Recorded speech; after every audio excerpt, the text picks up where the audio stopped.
At this time, we all have a history here, and really since we're all tribal, I wanted to take a moment to thank our ancestors. The reality is that none of us would be here had our ancestors not dug their heels in and said, we're not going to go into the darkness through the genocide. And that genocide happened in Africa, it happened in North America, South America, Central America, everywhere that the colonialists went. They exterminated everything in their way so that they could take the assets. And the fact that we're all here is because our ancestors dug in. And wherever your ancestors are, I assure you, your ancestors know mine. And that they've arranged this. And we're very happy that they took the time and sacrificed their lives to protect the next generation. And at FANA, 7 generations is what we look for. We don't do anything for the short term. We're not looking at the 200-hour moving average. We're not looking at the 200-day average. We're looking for 7 generations. That's the commitment of the blood chiefs, because we're all blood chiefs. We're all constitutional chiefs. We all serve in that capacity because we believe in preserving our families, next generation, and we think the world has a destiny to be a better place.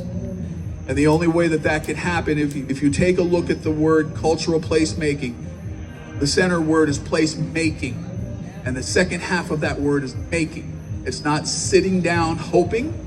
It's not watching TV. It might happen.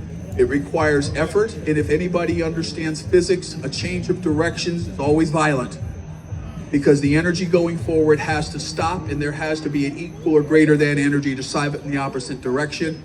And we are culturally placemaking. I want to say, wherever you're from, it's your land. We're not interested in what the dominant society says.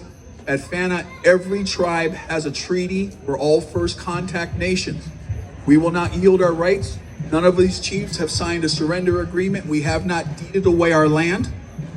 We will reclaim everything that we possibly can and ensure the next generation so that our culture continues to exist, and that we're going, I'm telling you right now, FANA is committed to our last breath of making a place for our culture and reclaiming what is ours in our land. We're going to make a place for us, and they're going to have to move.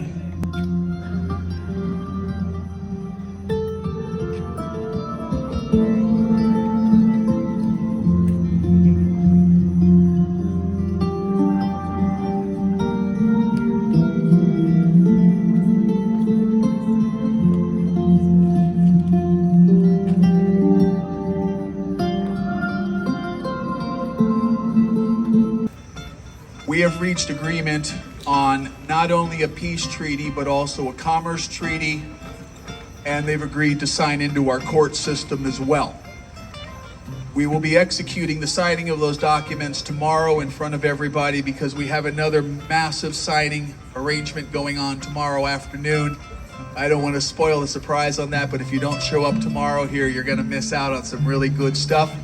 But that brings another 75,000 people in treaty with FANA. It expands our court system to South America as well.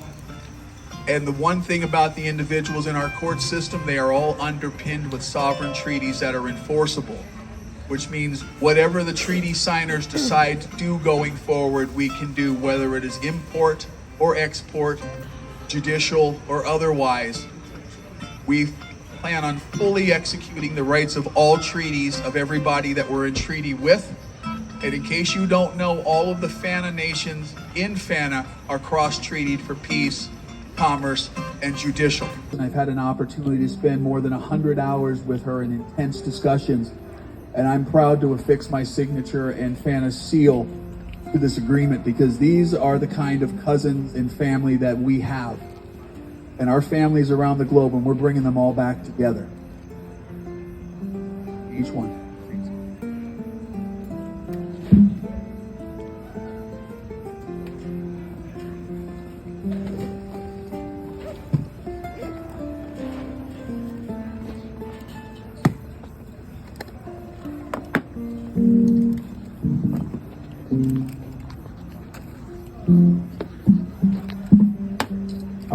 There's a Garifuna representatives coming all the way from the region. and as members of the chairman of the Garifuna Coalition, thank you very much. I'd like to acknowledge them. Thank you.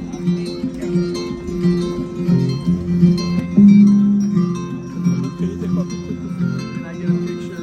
I'm not sure which one is who. We're all Garifuna. Yes. Give the power.